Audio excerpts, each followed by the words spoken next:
you please remember my testimony.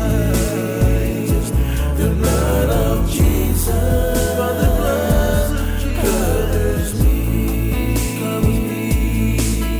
When the time came for the verdict, the anticipation rose, but the people knew too well the path and life they chose. Those who had not cared to answer when in life he gave the call, or had known his ways of love, only to fall.